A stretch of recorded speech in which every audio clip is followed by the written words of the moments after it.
Fala, turma! Hoje nós vamos falar aqui sobre o Rei Leão e a sua relação com a política e a Guerra Fria. Gostou? Espera aí que a vinheta lá vem.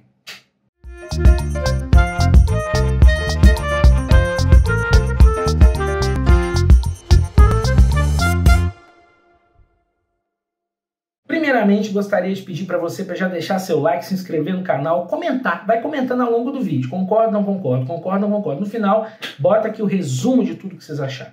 Tá bom? Vamos fazer assim? Podemos combinar? Beleza! Então vamos lá, meu nome é Marcelo Rocha, esse é o Ciência em Dia. Hoje, como eu disse para vocês no primeiro vídeo lá do canal, que foi há uma semana, os vídeos de sexta-feira eles são vlogs de curiosidades. Então não necessariamente eles são relacionados a temas científicos específicos ali, tanto que o vídeo de hoje eu já vou dizer para vocês, não foi pesquisado a fundo, não.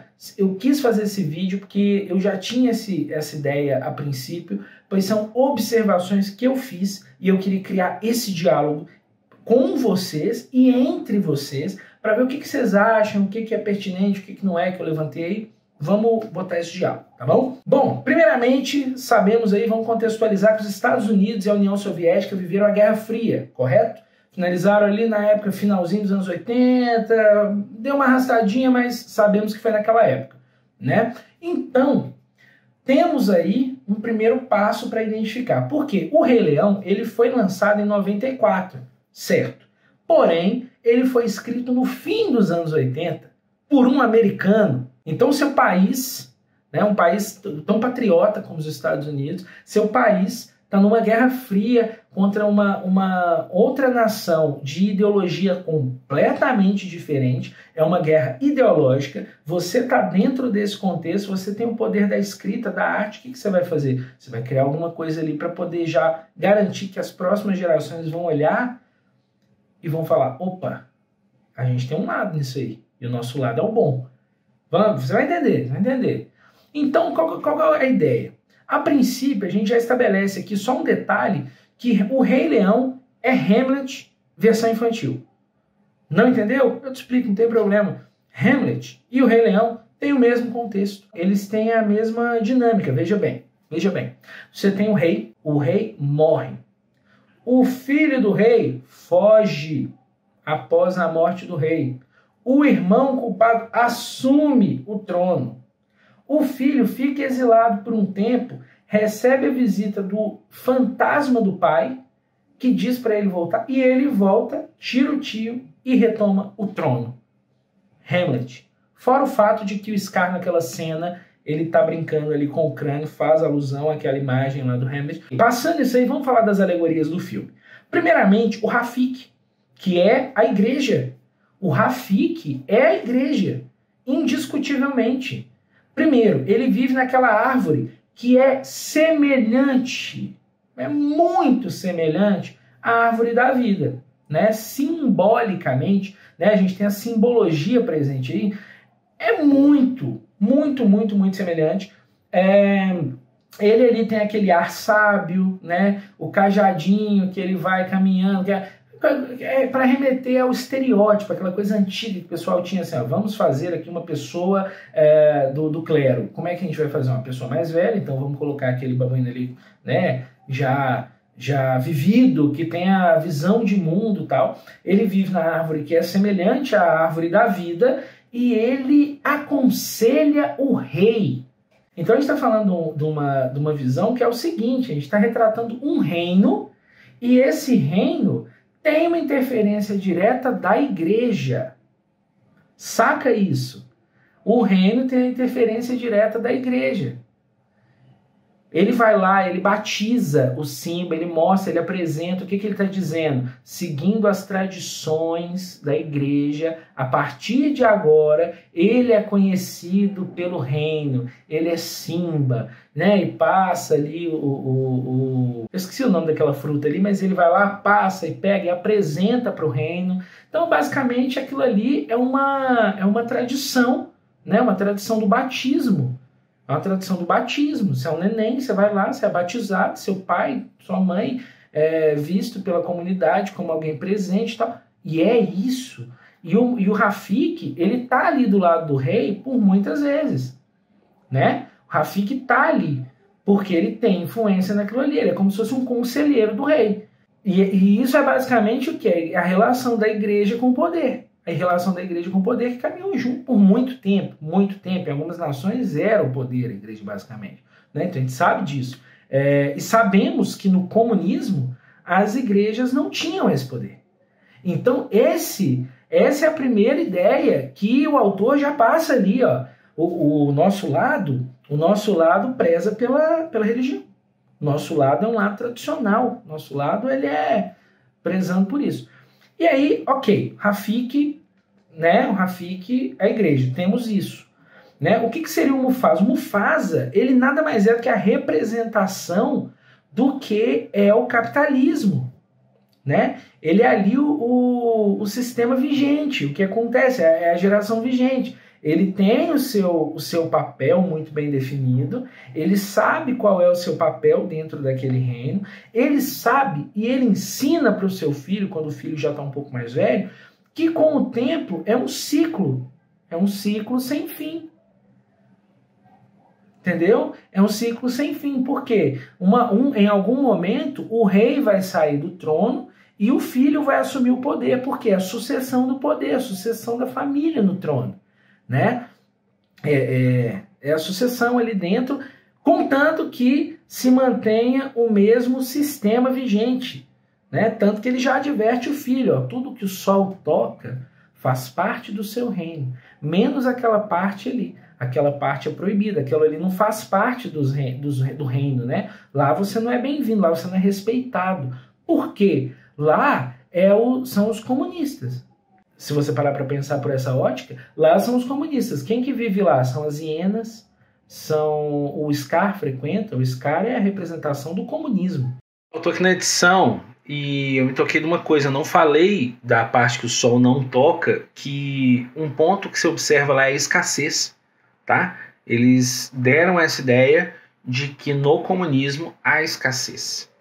Cemitério de elefantes é uma coisa de grandes proporções que morreu. Basicamente. Segue o vídeo. Né? É a representação do comunismo dentro ali do sistema que tenta implodir. Enfim, beleza, vamos chegar lá.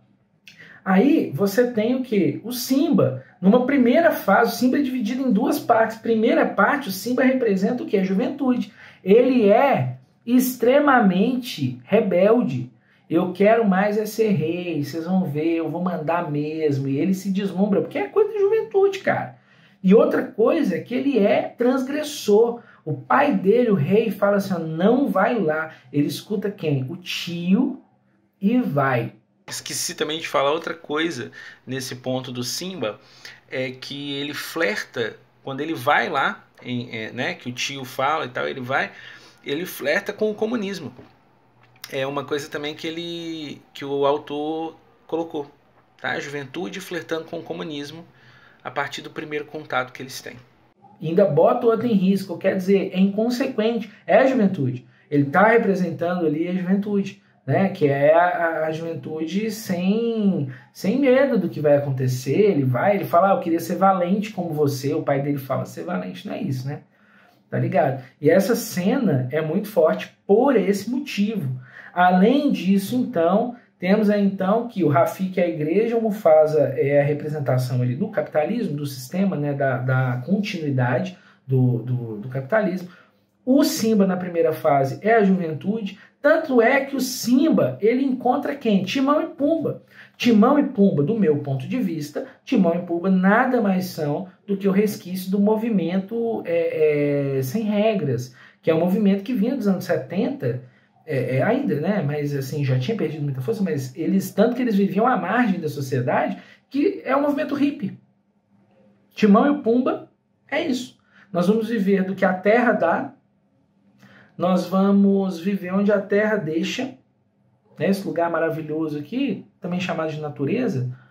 Se não tem problema, a gente está aqui, e Hakuna Matata, e sem problemas, o mundo dá as costas, você dá as costas para o mundo e vai. E o Simba simboliza isso na transição, porque ele quer uma vida sem regras, ele já fugiu, né? Ele fugiu de lá da morte do pai, Então ele foge, ele encontra essa vida, ele fala, cara, tô aqui, tô tranquilo. E ele vai. Até que ele entra na segunda fase, em que é a fase em que ele vai tomando consciência das coisas, ele começa a perceber algumas coisas que vão incomodando, principalmente quando ele lembra de uma coisa que o pai dele falou sobre as estrelas, e ele pergunta e os caras riem. Ele fala, não, você acha que um bando de reis mortos estão olhando pra gente lá de cima e tal? Quer dizer, ele já começa a questionar a questão da religiosidade. A questão ali que veio já, né, que foi colocado na cabeça dele desde cedo, começa a soar na cabeça dele. Não, calma aí, então, mas como é que será que tá lá? E você vê que ele já começa a se preocupar, você vê que ele que ele não tá mais nessa, ele já começa a se perguntar algumas coisas, e aí quando eles falam isso, que eles zombam da coisa das estrelas, ele levanta, ele vai dar uma caminhada e tal. E essa época é a época que o Simba toma consciência, aí já entra a parte da sexualidade, que ele encontra a Nala, né? Ele começa ele vê, ele encontra ela, fala, caramba, e o instinto animal dele, o instinto dele, né, no qual ele foi criado, o instinto dele mesmo, que eles retratam ali o quê? Qual que é o instinto? É de preservar o que estava sendo feito. Tanto que ele encontra ela, já dá aquela coisa, você vê que ele já está ali próximo, tal, encontra a sexualidade, o desenvolvimento, a maturidade dele, ele dá aquela amadurecida, é o ponto de virada dele no filme, né? E aí, quando ele pergunta para ela como é que tá o reino, ela conta, o Scar chegou, fez isso, tá fazendo isso com as leoas, ele já fica louco, e na hora que ele sai disso aí, na hora que ele tá confuso, que ele tá se perguntando, poxa vida, o que será que eu faço? Quem é que chega para poder aconselhá-lo? Rafik, que é a igreja, né? Então Rafik dá para ele conselhos que se assemelham muito à igreja, faz ele passar por uma experiência única, que é aquela que ele vai passando pelos espinhos e tal, e na hora que ele chega na água, olhe com atenção. Aí ele olha, tá se vendo, tá? Olha com mais atenção. E aí, quando fala isso, já é aquela problematização a mais, que é, né, são as coisas são as pregações, a palavra, enfim, que a gente tem ali na Bíblia, que são coisas que dá para você interpretar realmente, né, em campos da sua vida e tal. E ele olha aquilo ali, ele tem uma experiência que transcende ali. Né? Ele vê o pai dele, de repente ele olha, é o momento que ele é recebido pelo espírito do pai dele, ele se olha nas nuvens, aí faz relação com aquilo que o pai dele falou, que os reis estão nas estrelas, tal, olhando por nós. E aí o pai dele, ele vê justamente na representação onde? No céu, né? Tem esse contato, né? Que é uma experiência dele. Naquele momento ali a experiência transforma, tem a viradinha de chave e ele decide voltar. Ele decide voltar e fala, não, vou tomar meu lugar nisso aqui. A roda não pode parar. Né? Então ele tem que voltar para retomar seu lugar, defender o que o pai dele fez, né? Enfim. E essa é a segunda fase do Simba. A fase que ele amadurece, ele cresce, ele pensa, olha, beleza, tive meu tempo aqui, eu levei isso para a vida, essa coisa da preocupação do Timão e Pumba de não ter e tal, mas eu preciso voltar. E aí o que é muito legal que acontece quando ele vai voltar? Ele recebe o apoio na luta da igreja e das pessoas que estavam insatisfeitas dentro do novo sistema que estava ocorrendo lá. Quem? As leoas. Na hora que ele volta lá, as leoas estão prontas para defender. Porque elas sabem que aquilo ali não é o jeito de se viver, né? E aí vamos parar tudo, paramos aqui na cena final, vamos voltar um pouco. O Scar. Quem que é o Scar? O Scar nada mais é do que a representação do comunismo. O Scar é o comunismo. Por quê? Quando ele assume, e lembrando que a gente está falando aqui da ótica de uma pessoa que escreveu o Rei Leão, que é americano, que estava vivendo a Guerra Fria. Né? Então ele está tentando representar realmente, fazendo alegorias ali dentro do filme para poder demonstrar um ponto. Né? Então o Scar é o comunismo, tanto que quando ele assume, começa a faltar comida, porque o ponto de vista do filme é passar essa ideia. Começa a faltar comida, o cenário fica cinza, as manadas, né? As manadas se afastam do reino. Por quê? O que são as manadas se afastando? Você vai ver lá a girafa correndo, você vai ver os antílopes, você vai ver... Não vai, por quê? São os países se afastando, porque os países viviam em harmonia naquele reino. E aí, na hora que o comunismo assume, os países falam, não, para mim não é benéfico, porque as hienas, o povo alienado, as hienas ali são uma massa alienada. Tanto que naquela hora da música, vou pegar a parte traduzida para vocês aqui, que aquela versão em português, né, que fizeram, que ficou muito mais evidente, né? Que é na hora que elas falam, ele é um bom camarada e o povo vai lhe adorar. O que é camarada? Se não é a forma de se chamar dentro da União Soviética, né, camarada? E aí as hienas se referindo ao Scar. E ele fala, vocês nunca mais vão ficar sem ter o que comer, contanto que eu esteja presente. O que é isso? É o Estado tomando a parte dele, te dando o básico para viver. Porque, segundo o autor, é isso que acontece no comunismo, né? Você tem ali o básico para viver? Tem, vai ter comida. Vamos te dar comida, mas a grande parte fica comigo, continua comigo. Que é o que o Scar fala.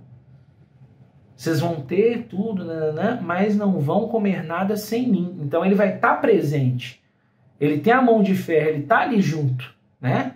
Então, basicamente, o Scar, fora a parte da música, em que termina, ele está lá no alto da pedra com a meia-lua, que faz a parte da foice, e ele ali complementando. O que ele é? Nada mais do que o martelo. Então, é quem vai executar ali, né? Então, cara, e para mim fica muito nítido isso, né? Para mim fica muito nítido, não sei para vocês, mas, assim, essa é uma reflexão que eu quis trazer aqui, só um bate-papo. O pessoal sugeriu no Instagram, faça um vlog de curiosidades, eu botei alguns tópicos lá, esse foi um dos escolhidos, eu trouxe, tá? Nas outras semanas aí eu tenho umas outras ideias para trazer algumas outras análises aí, e eu queria que vocês dessem ideias aqui nos comentários, o que vocês acharam, lembrando que esse vídeo foi feito sob observação, pensando no contexto em que ele foi feito, em que o filme foi feito, né? Eu não estou de forma alguma opinando sobre o que o autor passou, porque essa é uma obra, né? É a obra dele. Ele colocou no ar e a gente assistiu. E muita gente assistiu sem perceber isso, né? Então, assim, é legal problematizar as coisas para a gente só poder entender. Não é para criticar, para falar, vou cancelar essa obra porque ela fala. Não. É só para a gente entender o que foi passado, que fica muito mais divertido, né? Então, basicamente é isso, gente. E aí, na hora que o Simba chega lá, que ele derruba o tio dele, o que acontece? As leoas, né, atacam as hienas, o Simba ganha do Scar, as próprias hienas se revoltam contra ele, porque na hora que o pau quebra, você acha que realmente ele vai se comprometer pelas hienas? Claro que não. Aí elas percebem o quê? Que elas nada mais são do que uma massa de manobra para ele, né? Então, a primeira pessoa os primeiros que ele joga no fogo na hora de se defender, não, a culpa é das hienas, a culpa é das hienas. E elas ouvindo. O que derruba o poder? Um povo insatisfeito, um povo enfurecido. E é isso que eles representaram ali. Que o comunismo não compensa, que no comunismo vai haver dificuldades, você vai passar dificuldades, as coisas não vão ser fáceis, os países vão se afastar, você não vai ter uma boa qualidade de vida. Quem vai ter a boa qualidade de vida é quem está no poder, porque tem o poder, é tudo compartilhado, menos o poder, e que a maioria ali é apenas massa de manobra para que as coisas aconteçam, né? E eles tentam demonstrar o quê?